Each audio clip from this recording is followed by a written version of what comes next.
I want to introduce to you a dynamic brother, a brother, as we say, from up top. Y'all know what up top is, right? Yes, up top from the Connecticut area, but he's been down here in Atlanta organizing, real strong all over the city, particularly in the West End. He has worked and built different organizations, but focused on the bread and butter issues of today. So he hasn't just been a guy that just wrote a book, and he has a book called Building a People's Army. But he's also done work on a daily basis and works in a community where Jamil Al-Amin built a community. And so I want to bring to you a brother who is strong and focused and is going to keep everybody on task and keep the minutes flowing. He will serve as our moderator, Brother Kalonji from the FTP movement. Brother Kalonji, Changa, give it up.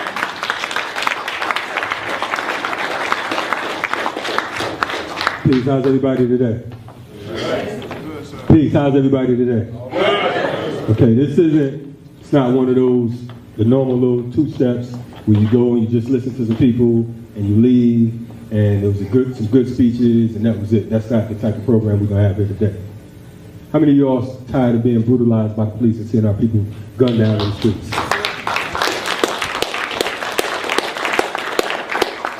Our brother, attorney Mawuli Davis, he mentioned that it is streaming live now on people's TV. So this is what I need you to do, right? How many of y'all have cell phones? How many of y'all are on Facebook? Twitter? This is what we need you to do, because what we have in here today is a very powerful piece, and you have some people that are on this stage here today that I am humbled to, first of all, even be in the midst of. I would be happy sitting in the audience listening to what it is they had to say. So I need you all to take a picture of these folks right here, put it on Facebook and say that watchpeoplestv.org because of the fact that you're going to learn something today. Y'all cool with that? Yes, sir. Clap your hands if you're African. This is how we rocking here today. I'm the moderator, the brother mentioned. We have 4 speakers here today. One of them is en route, Sister Cynthia McKinney. What I'm going to do is I'm going to announce each person. They're going to drop it for about 15 minutes. They're going to be sharp and concise each. And after they're finished, we're going to open it up for Q&A. We're going to ask that no one interrupts any of the speakers. If you disagree with something, then be courteous enough to wait till it's time to deal with the Q&A. If not, we do have security, and they will have no problems with showing you exactly where the exit is. All right? But we're going to have fun here tonight, right? And we're going to organize. So what I'm going to do is I'm going to name the folks, and then I'm going to introduce them as they come up. To my left, we have the first person here, we have Ward Churchill. Give it up for our brother Ward Churchill. To his left, we have Dhoruba Bin Wahad.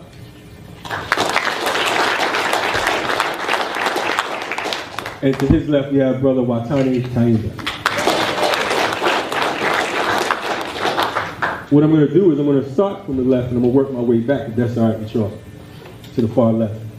This first brother is not only an activist, he's a leader in our community. He's from the New African People's Organization. He's also a leader in the Malcolm X Grassroots organization, right? His track record and his bio is so extensive that really me giving you a little bit of it won't even be enough to really cover what it is he does and has done. He's worked with people like Imam Jamil Al-Amin on his case, formerly H. Rap Brown. He's also worked with our brother Kamal Siddiqui on his case, Dr. Matula Shakur, and a number of other different political prisoners. Also, for you hip-hop fans, he was the manager of Tupac Shakur.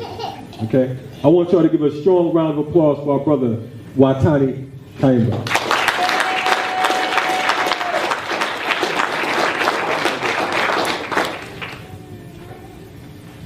Good evening. Good evening. They put the young brother up first. Y'all saw that, right?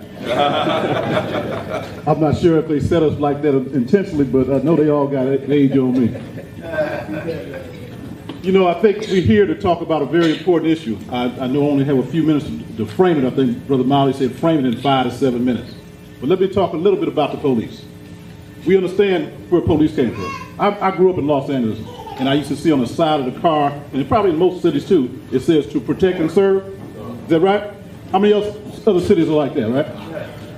Who are they protecting and serving, people? Say that loud. It was designed to protect the rich. There's no doubt about it, right? We understand that. It came over from Europe, then it came over here, and that's what they're doing. And they're continuing that. Let's look back through a little history. In August of 1965, I lived in Los Angeles, California, and there was called a Watch Rebellion. You know why that rebellion started? Based upon police brutality. Most of the rebellions, you look across the country, that's what they were started by, right? And abuse of power. See, sometimes you have to look at people that are organized in that fashion, and power goes to their head. They become a gang, or they develop a gang mentality. So some of the ways we counteracted that, and we'll go through it further, was that immediately after the Watch Rebellion, we started a Community Alert Patrol, which was one of the first police monitoring systems. I know you know the Black Panther Party did that in 1966, but in 65, Watch started doing it. People came together and said, look, we need to monitor. We need to police the police. You know, somebody needs to hold them accountable, is that right? Because majority of them at that time didn't live in our community.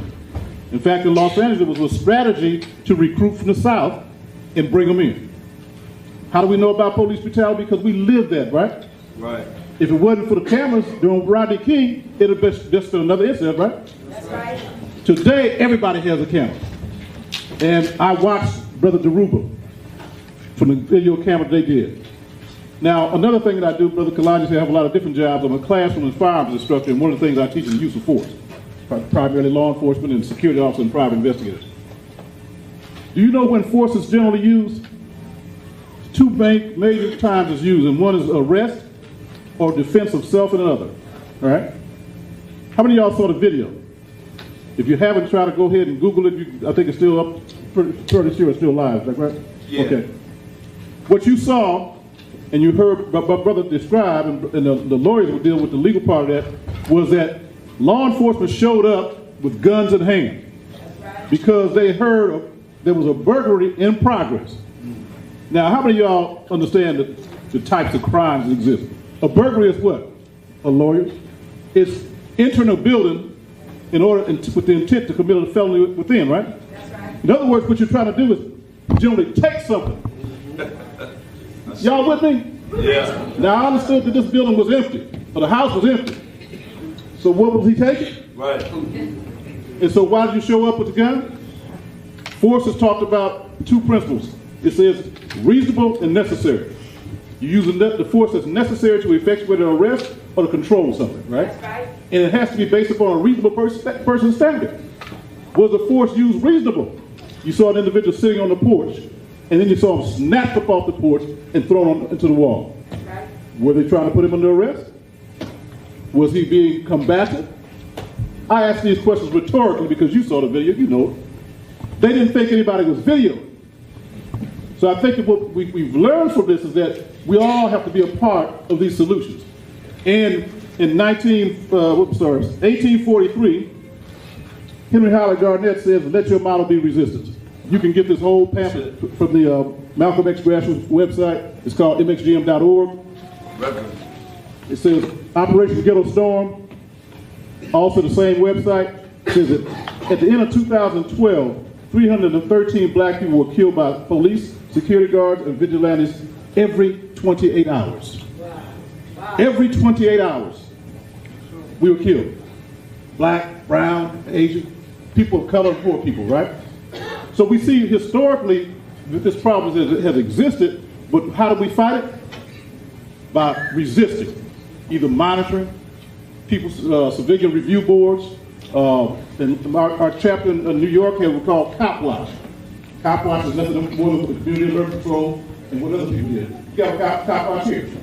And I think we should also be aware that one organization can't do it by itself. Right? If one organization was the answer, we wouldn't have these problems.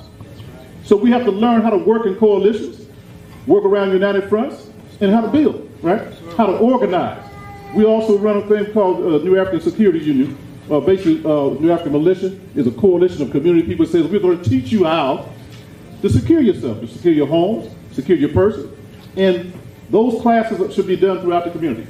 Did you realize that a community that's armed and also has the ability to secure, it kind of dissuades people from running up in there, right?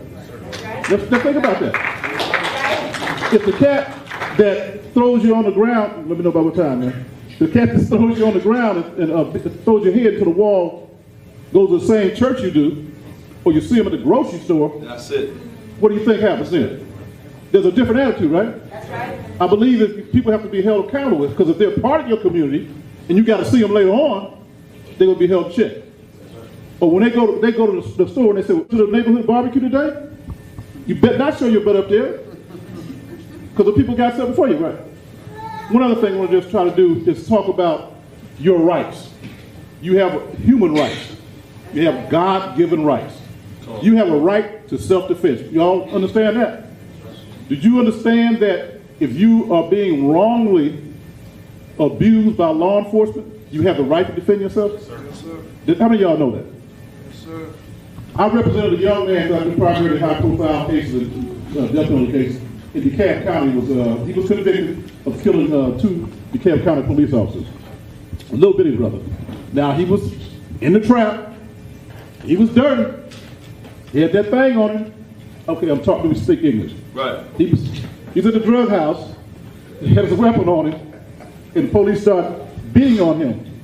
They asked him for his identification. He didn't have it. He forgot it, and they start tussling with him. Threw him to the ground. Pulled out the aspartame, which is called expandable baton, and started beating on him. Young man turned over and dumped on him, and dropped one right there. The other one died at grave. We call that self-defense. Because if they had continued to beat him with that baton and doing the things he was going to do, he was in danger of losing his life, right? Well, we lost the case, but these was dirty cops, these was bullets with badges. And we felt justified in going forward with that case. The jury didn't quite see it the same way, but all the things were right there. All the things was there that says, at what point did you decide you're going to protect yourself? That's right. Who has the right to take your life? Nobody. Who gave you this life? Was whatever creative name you want to say, those were God-given rights. So they said I can frame this, and I hope I framed it in a way that we can go to the next speakers, but let our model be resistance. Let's organize. Let's talk about tools and strategies that we can utilize to say you cannot just abuse our people and get away with it. There are many different ways to fight. I'm not telling you to go out and just fight police. I'm telling you to fight whatever way you see it. It means that you got your video camera, your phone, your camera phone, you're fighting. That brother that actually took that video saw something that was not right. That's right. Think about it. What made him take that photo? Or take that video? He saw something that was not right. Whatever the state's for, we against, and whatever the state is against, we for. How's that? Anyway, don't need trip. Is everybody all right?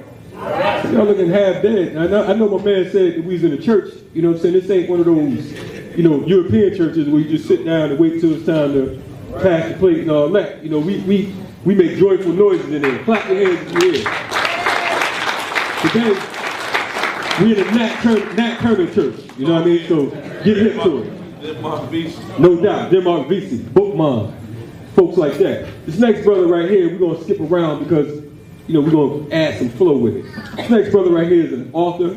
He's a professor. He was a professor at University of Colorado, Bozeman. And due to his kind words and his kind presentation, they loved him so much that they asked him to go play on the highway.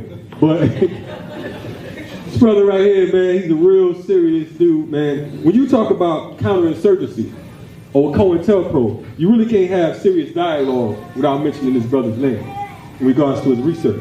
Now, he has a couple books that are my favorite books. One is Agent of Repression, and one is the Cointelpro papers. I'm looking at my phone because these titles, man, they so long that I know I'm gonna mess it up. But Agents of Repression is Agent of Repression, the FBI's secret war against the Black Panther Party and the American Indian movement. It's one of his books. How many of y'all have read that book, or how many of you own that book? Okay. If you call yourself a freedom fighter, that's a book that should be on your list. The second book, well, he wrote several books, but the second book is the Cointelpro Papers, documents from the FBI's secret war against domestic dissent. Okay, so you can tell by those titles that he's probably not the most friendliest guy when it comes to this government. I want y'all to give a strong round of applause for our brother, Ward Churchill.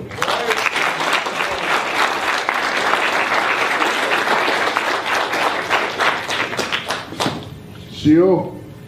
Oh, Cedru. That was Cherokee. Greeting. The response to CO is OCO. This is Cherokee land. I've got 5 to 7 minutes too to talk about Cointelpro. No way really getting to that in 5 to 7 minutes, but we got Q&A, and we've got Dhoruba Bin Wahad, and we've got Cynthia McKinney also, both of whom have some considerable experience in different ways with Cointelpro. But I just want to say, I've been doing this one way or another for 40 years.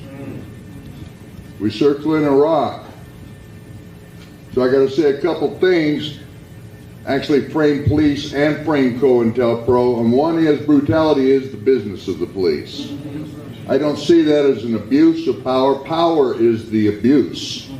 And they are simply serving power, and they're serving power in a particular way because it's a particular form of power. The function of the police in this society. I could talk about other societies, but we're not in those societies. We are in this one, so let's talk about this one.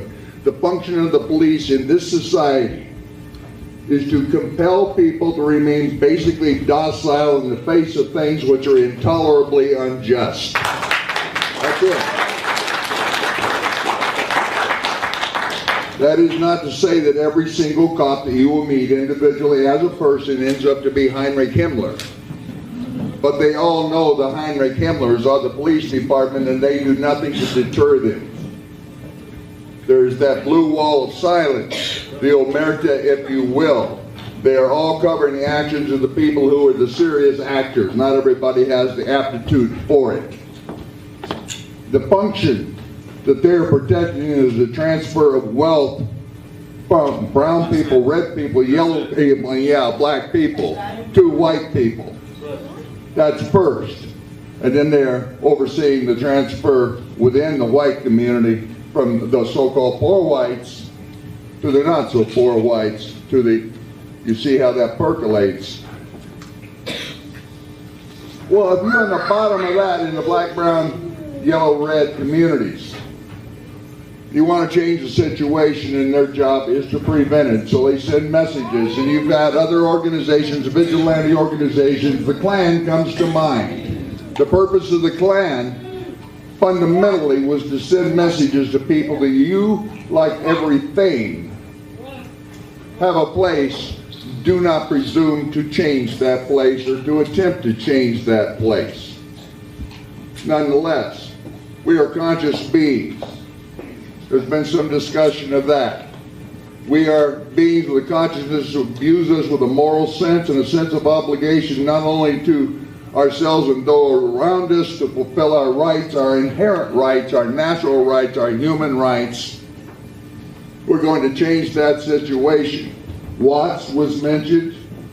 The so-called ghetto rebellions of the 1960s was mentioned.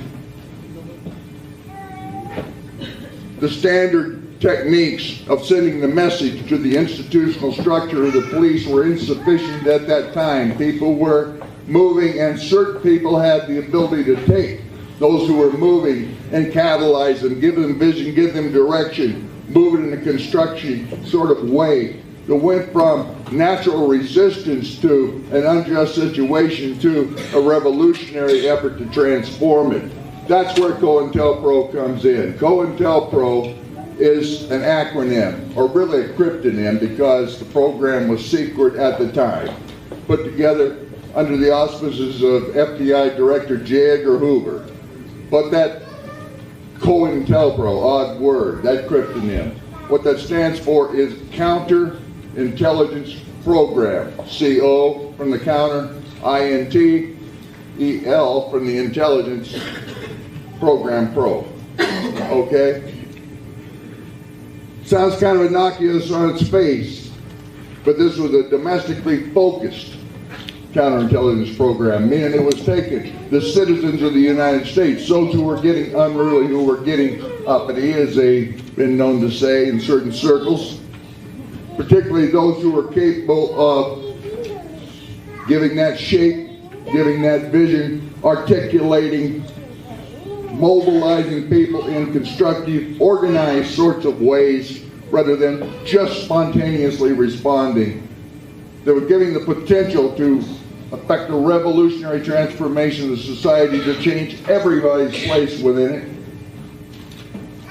Those key individuals, they were called key individuals, were targeted in various ways for what the FBI called neutralization. That was their term. It's not one that I'm applying. To neutralize, to take them out of action, to make them unable to do what it was that caused them to be targeted. To take the key organizers out of the equation so that you would see this sort of dissipation. Like you got an ice sculpture and it melts. You got shape to the movement, and if you can take out the key activists, that's the idea. The key organizers, those who have the vision and the power to articulate it in ways that inspire people, you can do that. You can put it right back to where it was before. You can take the revolution out of the revolution. You can take the potential for change out of the potential for change, or at least the potential. I would argue as a prisoner of war. Because you understand, these are not standard police techniques. These are low-intensity warfare techniques. They were put together by a couple of British specialists, Frank Kitson and another colleague. I could cite the books, but they're hard to get at this point. But they were used in Kenya, they were used in Malaya, and they were used in Northern Ireland, and they were studied by the FBI and put to work here. They had counterintelligence. That's a misnomer. It's counterinsurgency specialists.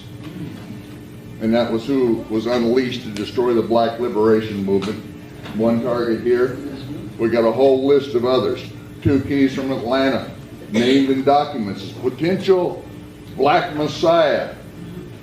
Kwame Ture, well, Stokely Carmichael at the time, was operating right here in Atlanta. Okay?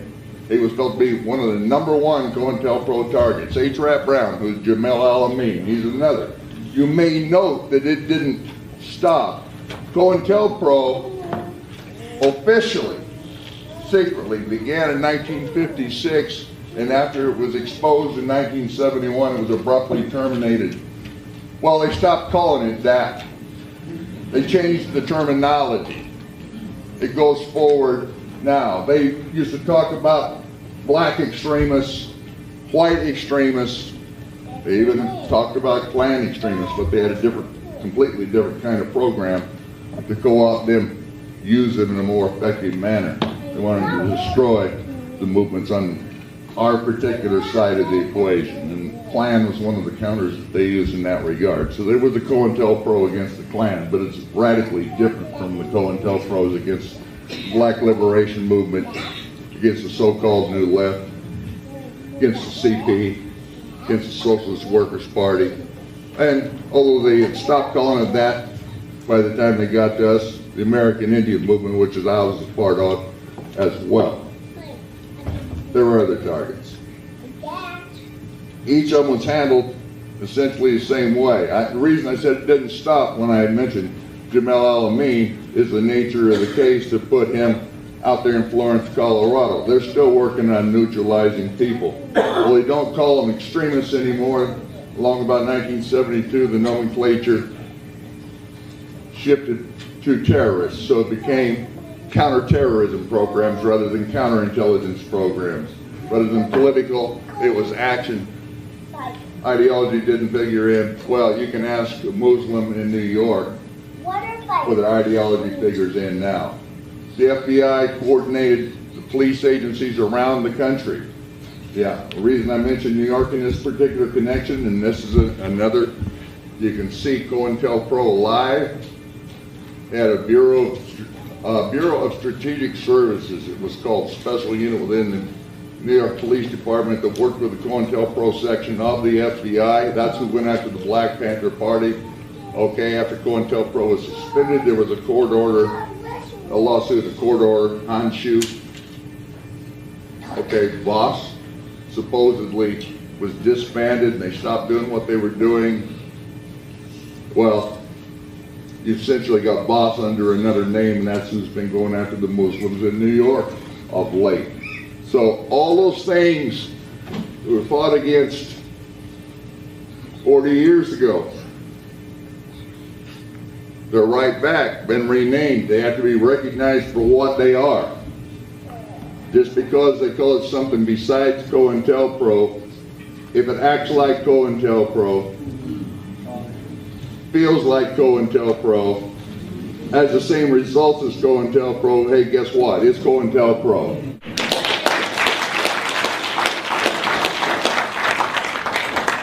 Coming up next, this next sister, I first was introduced to her probably watching C-SPAN or something. And I think she was giving, what's that clown the business? There's so many clowns she gave the business.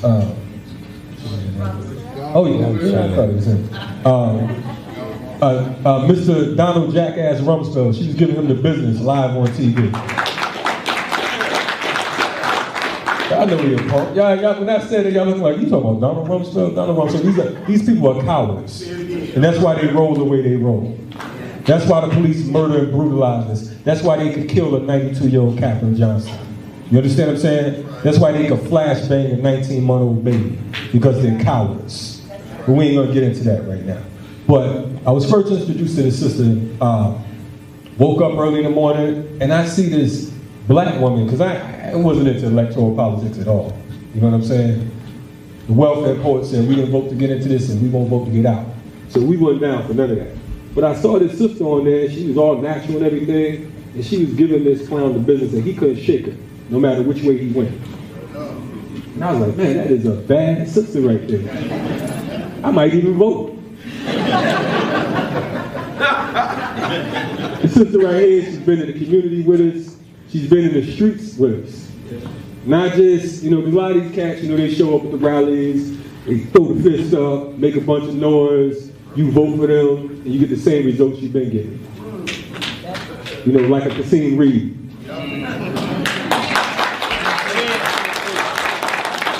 Like a Barack Obama. I want to introduce y'all to this sister who was a Congresswoman. And not only that, she ran for Green Party president, and we call her the People's President. I want y'all to give it up for the Honorable Cynthia McKinney. Thank you, Kalonji.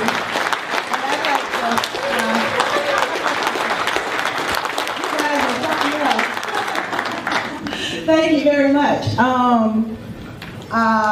You've heard from the master on counterintelligence when you heard from Ward Churchill. And I see his lovely wife, not too, sitting out in the back. And so I think maybe I just pick up a little bit where Ward left off. I have Ward's 2 books, at least I know he's got 2 books, Agents of Repression and the Cointelpro Papers. If you don't have those books, you need to buy them. Those books tell you everything you need to know about the United States government and what it will do to people who exercise their rights according to the Bill of Rights that we all are supposed to have. We don't have it anymore because, of course, the War of Terror has shredded the Bill of Rights. And one aspect of that I want to just mention is this doctrine that was supposed to separate law enforcement from the military. And it's called posse comitatus. And then in federal legislation, an exception was made to posse comitatus for the drug war. But now we all know about the drug war, don't we? We know who was dealing drugs with whom, because it has been written up by the House Intelligence Committee under Bill Clinton when Mike Rupert went to a town hall meeting very much like this one on drugs in Los Angeles, and Mike Rupert, former Los Angeles Police Department agent, said that the United States was running drugs into the black community. Mike Rupert recently committed suicide, which is just incredible because he was my friend. But the drug war was the first exception to posse comitatus. But then the problem with the drug war was that it was ubiquitous. It was everywhere. And so that meant that a major exception to the Bill of Rights, to our rights to assemble, to dissent, to speak, to have protection from police assault, well, of course, we were targeted in the drug war. And so that meant that we were exempted from that federal law. Now, there's the war on terror. And I presided over a Congress, I was at a Congress, that made another exemption in the militarization of the police for the drug war. So now either you're on drugs or you're a suspect of using or dealing drugs, and therefore you don't have protection of the law, or you're a terrorist and you don't have protection of the law. And then the law went crazy. These people went crazy in legislation with the Patriot Act, the funding of the War Against Terror Act, the Secret Evidence Act, you name it. And all of the things that Ward talked about in the Cointelpro program that Senator Frank Church said were illegal and un-American, well, they're not quite so illegal anymore. And for us, we know from genocide to enslavement, Jim Crow, you name it, we've all known that there were very many people in the United States who were un-American, and that was at the highest level of authority. So what we have come to see and experience generation after generation now is abuse of authority, such that today we have agents who represent the government, and that government is out of control. Now, you know that I have had a little experience with the military. It wasn't our military, it was the Israeli military. And those guys, we were on the boat, and those guys were all decked out with all this fancy, and then they had the masks on, the ski masks on, and they had all this equipment and everything, and they came and they kidnapped us, and then I spent 7 days in an Israeli prison. But when I was in Denver at the Democratic Convention, and I was outside, not inside now, because I was outside protesting all the wars that were funded by the Democrats. And the Denver police looked just like those military, those Israeli military. That's right. And now, if you look at U.S. police forces all over the country, you can't distinguish whether they are the military or if they are a police force. The police force are to protect and serve. They're not to kill. But the police force has become an agent of death in our community, and that's what the Black Panthers were all about anyway, was protecting our community from this police force. I saw a picture on the internet just the other day where now a police department is getting a tank. A tank! So now, who are they going to use that against? They're going to use that tape against us. Because we're going to be out there protesting for our rights, trying to find a way to get more representation out of these 535 people up in Washington and the folk who are down under the Gold Dome right here in Atlanta, just a few blocks away from here. We're going to be out there and we're going to be subjected to the artillery and the even tanks of these people.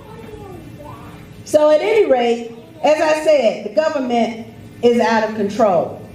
And it's been out of control for a long time. And we also had, which Ward wrote about in the Cointelpro papers, we had an effort that was organized by the government to stop our defense of our rights. And there were some people who participated on the side of the government against us, and they were from our community. So now we have to understand that. Don't be looking like this, like you're surprised. You should not be surprised. Because if we read those documents, we will know from Marcus Garvey. I'm talking about the turn of the 20th century, that J. Edgar Hoover wrote a document and said, too bad he hasn't committed a crime that we can deport him. But guess what J. Edgar Hoover did? He got a black man to stand right next to Marcus Garvey and turn it in. That's right. And we also know that the first person who touched the body of Malcolm X was what? Okay. The first person who touched the body of Martin Luther King Jr. was who? Black man who was at the CIA. No, was not Jesse Jackson. A CIA agent who was up there on the balcony. You agent, black man. And of course, with Fred Hampton, that concluded that decade of assassinations, regime change on Black America, I call it. When that would not have been possible had a black man who was head of security not drawn the floor plan to Fred Hampton's house, right? So now we have a problem from outside of the community with a government that has gone stark raving mad, but we also have a problem on the inside of our community that we must deal with.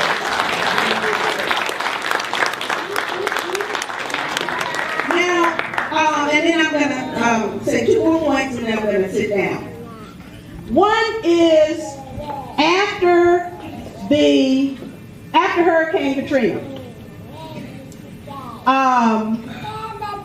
And there was the shooting of the young boy on one of the bridges, and then there was a wholesale stopping of people who were trying to cross the bridge to get to the other side. And that was because the other side of the bridge was a suburb, and they didn't want all those black people coming across the bridge, coming into their town. And so the sheriff had instructed the people, the marshals to fire in the air so that the people couldn't get to the other side of the bridge. So what I did was I introduced legislation, and I said, okay, you deny the civil rights to people and therefore you will not get any federal funds. You won't get access to anything that the federal government has. Now that's punishment. That's a language that these folk can understand. We have to speak in the language that they understand. And step and fetch it is not the language that they understand. But we have a lot of step and fetch it people who represent us. And that's got to stop. So time is out for people who talk real smooth with the community and then cower in the face of power. We should not have to have another Al Sharpton moment in this country.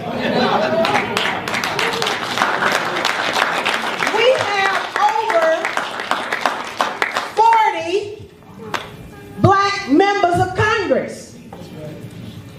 We can get any legislation passed we want to if we start operating other than Politics 101. And Vincent Fort should not be alone when he is drafting legislation. The Georgia Legislative Black Caucus boasts that it is the largest black caucus in the nation. Are they still the largest? So now if we practiced Politics 102 instead of 101, then we wouldn't have these moments. And so now I've been up against the best of them. So they've taught me the PhD in politics. And I don't intend, as I'm working on my PhD anyway, I don't intend to let that PhD in politics go to waste. So, just wait till I finish. Hopefully that'll be before the end of this year. Now the second and the last thing that I want to mention is there's another kind of language that these police departments understand. And Dhoruba knows how to deliver it to them. And he's got some great lawyers, and he should sue them. Clayton County needs to pay like they ain't never paid before.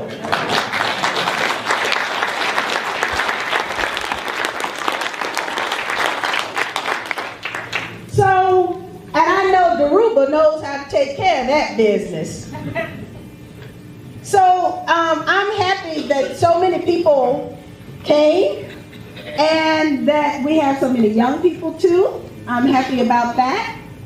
I'm not happy that these things keep happening and folk keep taking to the streets when we have, between the Congressional Black Caucus and the Georgia Legislative Black Caucus, we have 100 elected officials who could take care of this kind of business for us.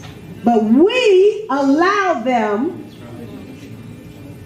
to become television characters rather than the representatives that they are supposed to be. Thank you.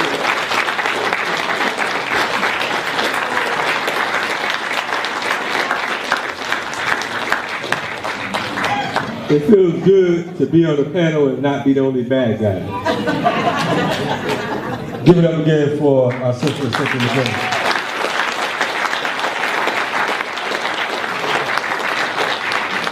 Couple things real quick. We've talked about counterinsurgency and Cointelpro. Baba Watani gave us some tips on how to deal with the police. We had Our sister Cynthia just come from the electoral side, which is very important because of the fact that one of the things that we're looking to do with our organization is to create political action clubs. You know what I'm saying? And get, since in Georgia felons can vote, correct? We want to get these folks, we want to get our brothers and sisters to vote some of these fools out and put some of our people up in there. Okay? Provided they complete their service, you know. We're going to make sure they complete their service. We just look like this. I also want to say, you know, because of the fact that, you know, in real time, the police are somewhere in Atlanta beating the hell out of someone right now. That's right. Someone's being gunned down somewhere here in America right now. Brutalized someone's grandmother. I understand they killed a 93-year-old lady in Texas a few weeks ago. Of course, you know about the 19-month-old baby who is being represented by Brother Mawuli, Brother Marcus Coleman, and a number of other folks. But one thing I want to say too, man, is our brother, we often quote El-Hajj Malik Shabazz, formerly Malcolm X, right? One of the things he said is that every black man should, or every black person should learn a martial art. So I want to acknowledge one of my teachers, Balagoon Ojatade here, who is the director of the African Martial Arts Institute.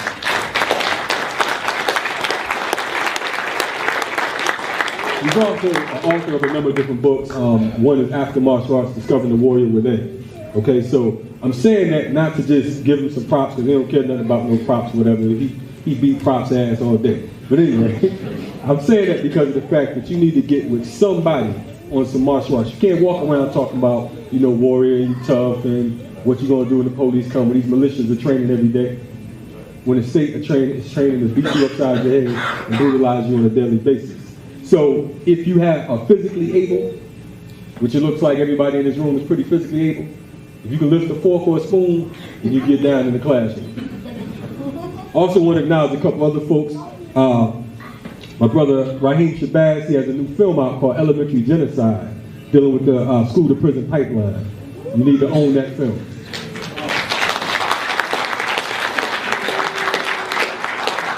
There are a number of different organizations that are here today. Also, I want to say that there is a sign-in sheet being passed around. Please, if you did not sign the sign-in sheet, make sure you sign it so you can stay abreast as to what's going on. Yeah, so we have sign-in sheets. We have a number of different individuals from different organizations here. We have the Revolutionary Communist Party. We have the AI. I'm always messing up, but I mess with y'all though. And I should know that in the mirror. International Action Center. We have the Malcolm X Grassroots organization. We have a sister in the back that's sticking up some flyers. I don't know what they are, but she's here. You know what I'm saying? We have the Nation of Islam. I represent the FTP movement, and there are a number of different organizations that are here. Kwame Ture, formerly Stokely Carmichael, said that everybody should be a part of an organization. Okay? Malcolm had two when he left the Nation of Islam. Okay? If you're not down with organization, all that, hey, you know, I'm rolling by myself because organizations be tripping. No, you tripping because of the fact that you can get an organization and change it. I'm not talking about the NAACP. My father told me a long time ago, if a building's on fire and there's 14 stories and 13 of the floors are burning, then you don't douse the flame, you get up out the building. Now, if I offended anybody, that's just too bad. Now, I also want to say we have our media in the building, People's TV. So I need you to go online and log on because everybody got the cool phones, you're texting people across the room, and say that you can watch the rest of this forum at peopletv.org. Give it up for People's TV for being here.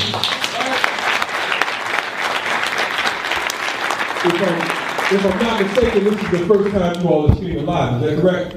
Not the first time. Not the first time, it's the first time you're streaming live. This first, yeah, so first time in that you streaming live. So, you know, we're also our brother Watani Shabazz and WRG.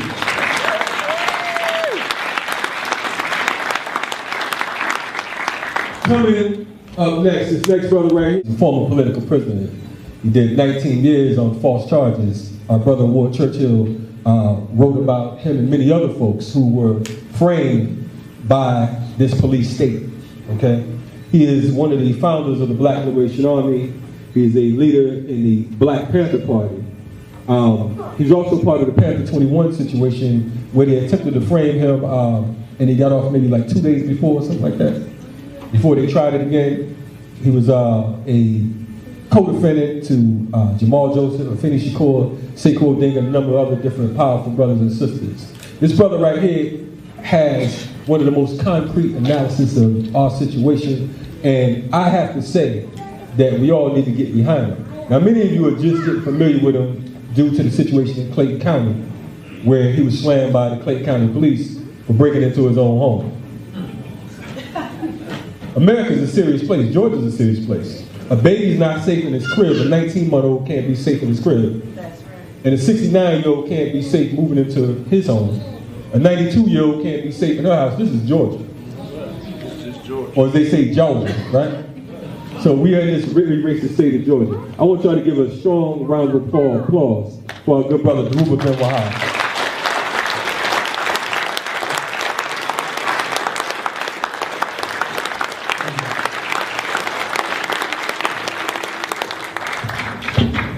First of all, I want to thank everybody who came out tonight, especially people who came out so that we could begin to do some organizing here around this. Let me just say this. I didn't volunteer for this particular role right now. I was kind of like drafted. The police, when they came to my door, they didn't know who I was. I was just another nigger in the community.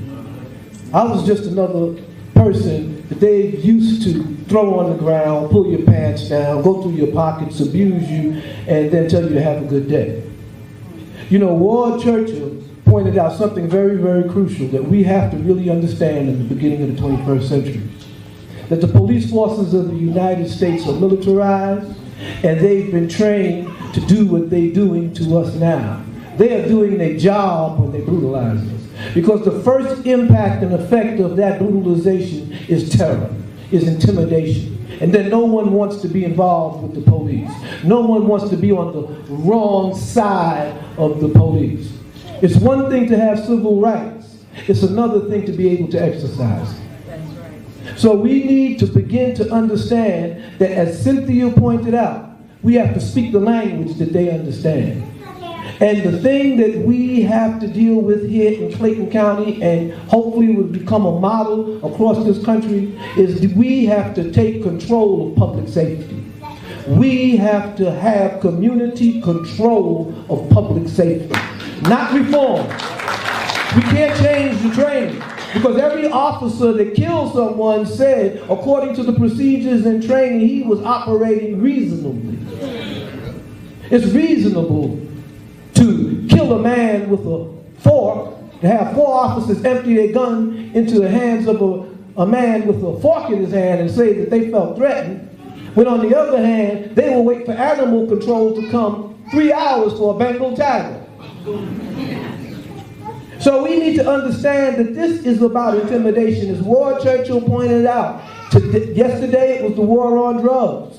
Today, every citizen in the United States is a potential terrorist, according to the state. We are all suspects. In fact, when a black man steps out the door, he is under the suspicion of being suspicious, no matter what he does.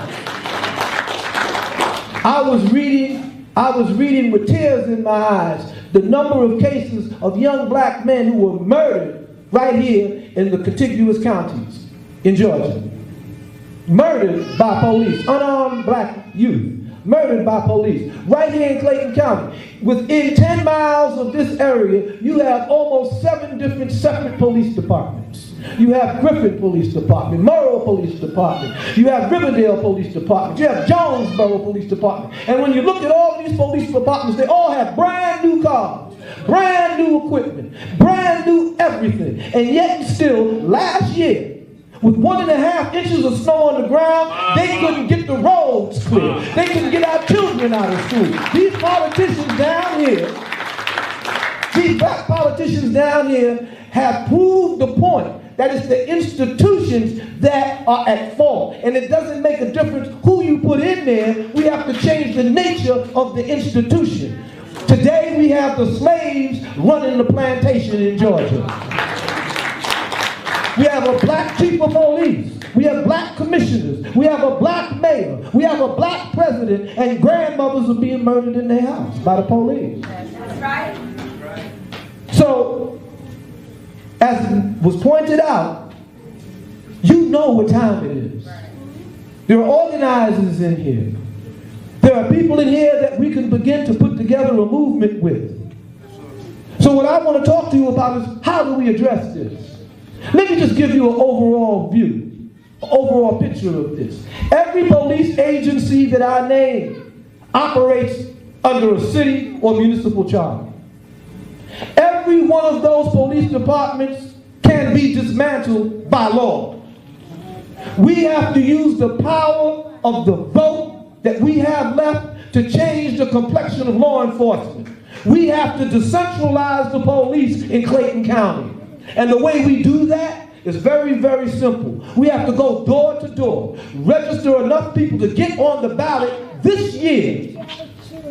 A program and a measure to decentralize Clayton County Police. Why do we have all these police departments? What was the purpose of Clayton County Police when they came to my door with their guns drawn? I live in Jonesboro.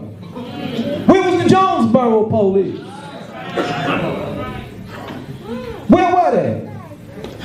We need to understand that the reason why these agencies exist is because of the power of the police unions in this state. The police unions are the ones that have the politicians in their back pocket. That's why every politician gets up and talks about how he's tough on crime, how we have to take back our streets, how these criminals are running amok, and therefore he endorses the type of measures that Sister Cynthia was talking about, purchasing surplus army gear, purchasing tanks, helicopters, and now drones.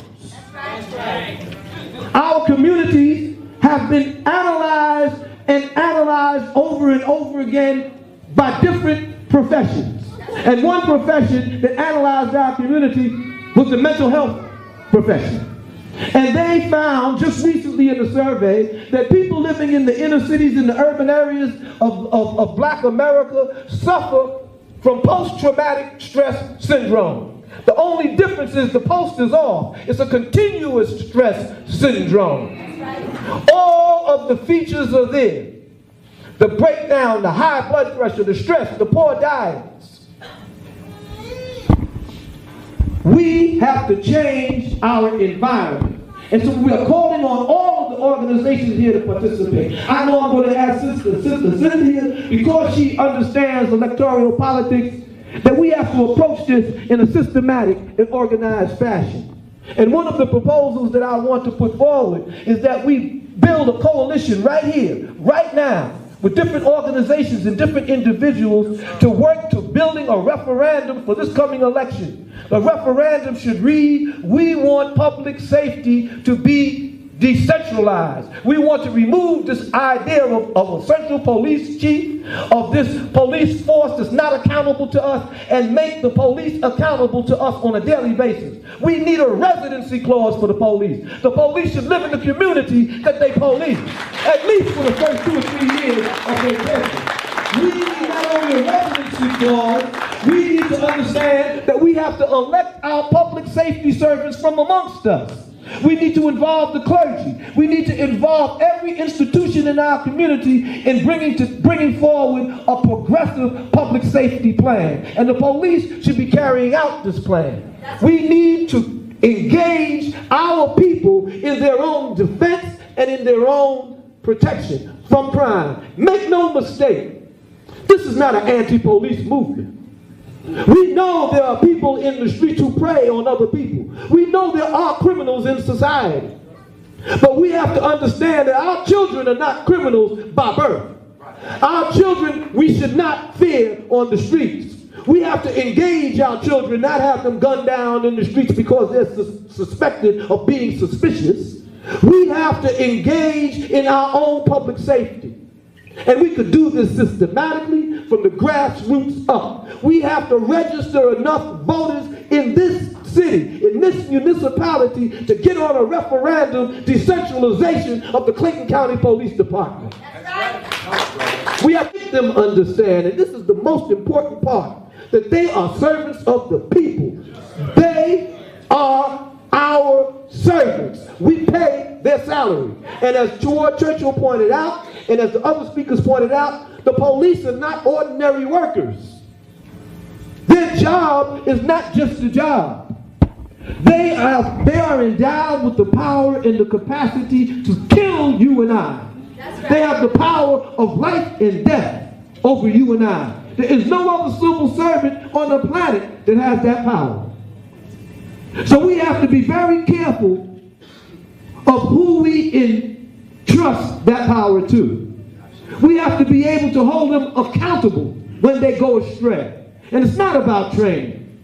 As the brother pointed out, it's not about training. That's that house, the police would have went in, I might not be here at all. That's right.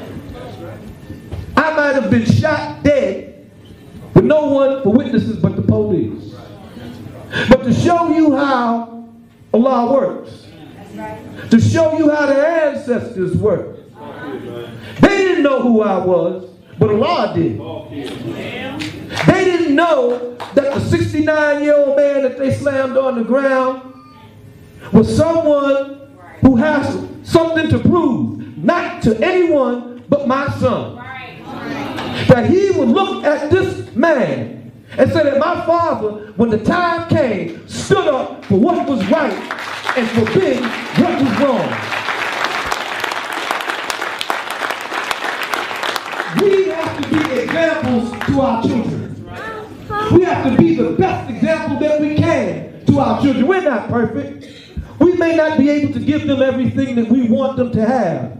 We may even fail to give them the type of childhood that we want them to have. But there's one thing we have to try to do, and that's to make this world a little bit better before we leave it. So that what they inherit, they may have something to start with. They may have a chance.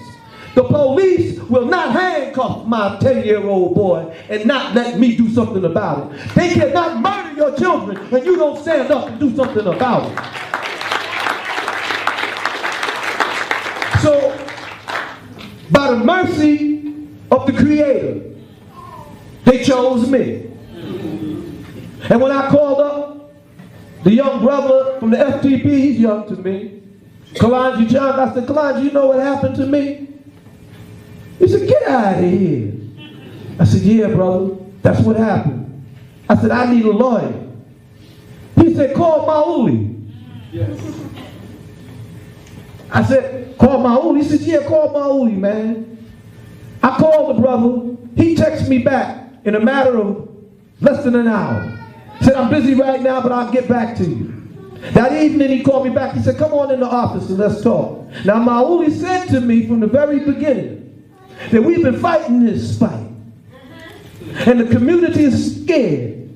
The community doesn't know what to do. But we've been fighting this fight. Do you know how many people these people have killed?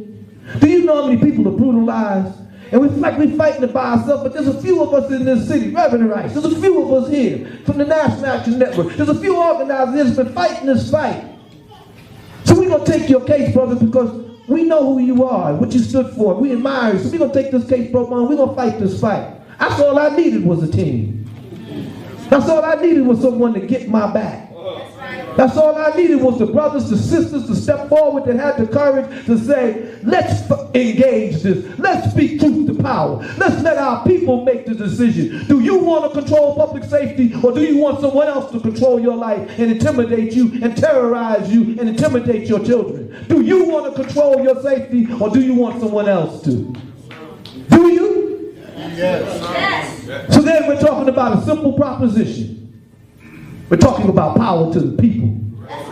We're talking about power to the people. We're talking about an issue that affects not just black people.